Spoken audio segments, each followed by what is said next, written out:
First of all, I want to say our hearts go out to the victims. This was a tragedy that we feel could and should have been prevented. Our goal must be to make sure this doesn't happen again in our community.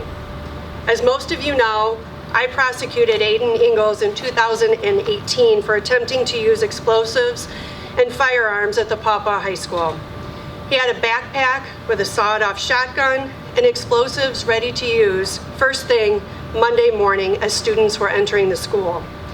He made extensive plans of how to spare his own family. Plans that included setting the clocks back in his home, hiding his mother's keys, just so his sisters could be spared.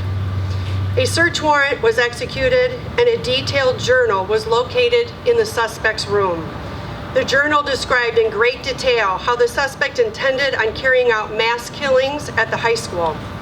It also included a hit list and details of how he mutilated and killed animals.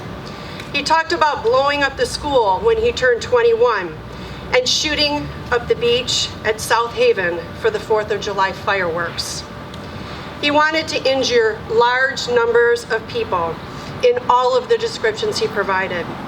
He decided to carry out his violence and terrorism in 2018 because people were starting to question him, and he knew he needed to act quicker than he had originally planned. Law enforcement and the prosecutor's office recognized the extreme public safety threat and made the decision to try to prosecute him as an adult. This would have protected the public for a longer period of time and allowed the court to have jurisdiction for extended services and surveillance.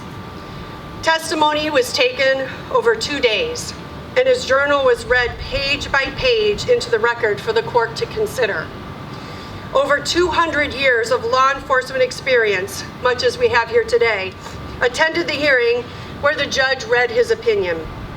Chiefs of local agencies, Michigan State Police, and the Sheriff's Office all stood in support for the community. Unfortunately, this was not enough.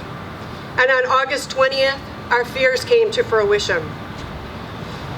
There are 6 factors that a court must consider when making a decision on whether the juvenile should have been charged as an adult. Michigan court rules state the court must give greater weight to the seriousness of the alleged offense and the juvenile's prior delinquency record. As prosecutor, I argued the public safety risk was too great and the alleged offense too heinous to allow a juvenile sentence. The judge disagreed and placed the greatest weight on the lesser factors, focusing on what was in the best interest of the juvenile. Aidan Ingalls was placed on probation and placed in a juvenile detention facility for a period of time. He was released on November 4th, 2019, to a non-secure relative placement.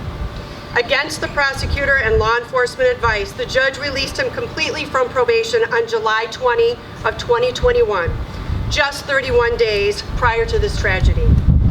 Please keep all the victims and the community as a whole in your thoughts and prayers, but not only the victims of the August 20th event, also those who still suffer from the original traumatic events of 2018.